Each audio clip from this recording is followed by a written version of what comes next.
Noting the importance of the day, the president, Nana Addo Dankwa Akufo Addo, graced the occasion and delivered a powerful speech.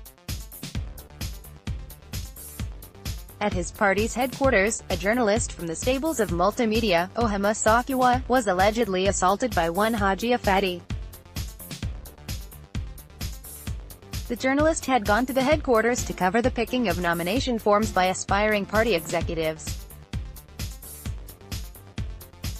It was further reported that Mr Sammy Crabbe, the embattled second vice-chairman on suspension, had arrived at the premises to pick a form but was restrained by Hajia Fati. In the ensuing melee, Sakyiwaa, who was in the process of taking shots, enraged Hajia and was punched in the mouth by Hajia. This is a straight assault case and one would have expected that it would be treated as such. Unless we want to believe that now assault has different colors and an assault by a party person is different from an assault by a bookman at the Neoplan station. But what did we hear? There were all manner of calls on the political party in question to issue a disclaimer as if that was the core of the issue. There were also the usual threats by various association and pressure groups.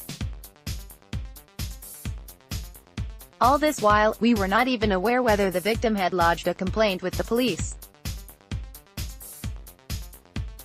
Worrisome trend, and this is what is making some of us media watchers a bit worried. Cases of media personnel being assaulted by unscrupulous persons are very common in Ghana. This is even more so with our two major political parties. Unfortunately, anytime it happens, instead of allowing the law to take its natural course, we bring in all manner of issues and eventually the perpetrators are left off the hook. Very recent cases include an assault on the graphic reporter in Kumasi, the destruction of a recording device of a journalist, and the case of a multimedia journalist currently receiving medical treatment for a fractured skull caused by assault. In most of these cases, the appropriate agencies and well-meaning individuals, as well as colleagues in the industry, have stood behind the victims, but the end result has been nothing to discourage like-minded persons.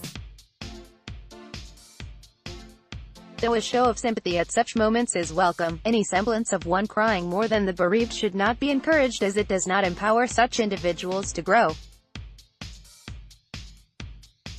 Then is the other side, when such sympathizers end up with eggs in their faces should the victim opt for any other form of settlement. After all, these victims are adults in employment, and also it is their bodies which would have suffered, and they, therefore, reserve the right to opt for a quiet settlement out of court. And of course, here, financial inducement cannot be ruled out. Is begging the answer? Then also is the input of the peace broker, known in the Akan setting as Dwanchuahin, whose job it is to intercede on behalf of sinners. In fact, my grandfather carved a decent career out of this and lived comfortably till a ripe old age. A few tubers of yam, some eggs and schnapps, and money were all the sinner needed for the Dwanchuahin to go and plead on his behalf. The sinner could commit similar sins if he had a comfortable budget. Trust the Dwanchuahin to quote verses from the Bible, especially the popular 77/7 slaps of tolerance, and some sayings such as "Woda is 3 meters, Kentucky 3/8, or "To err is human." Then also is the role of big men of varied influences.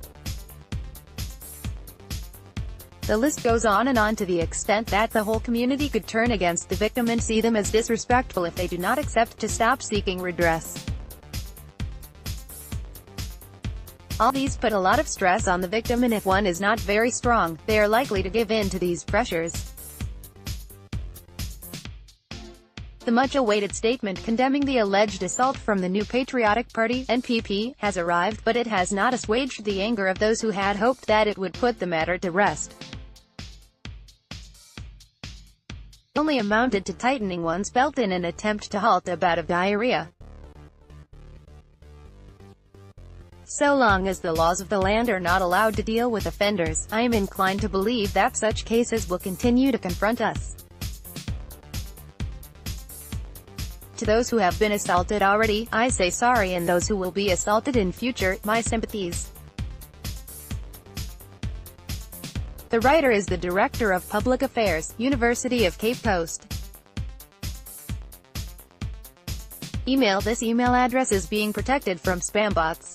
You need JavaScript enabled to view it.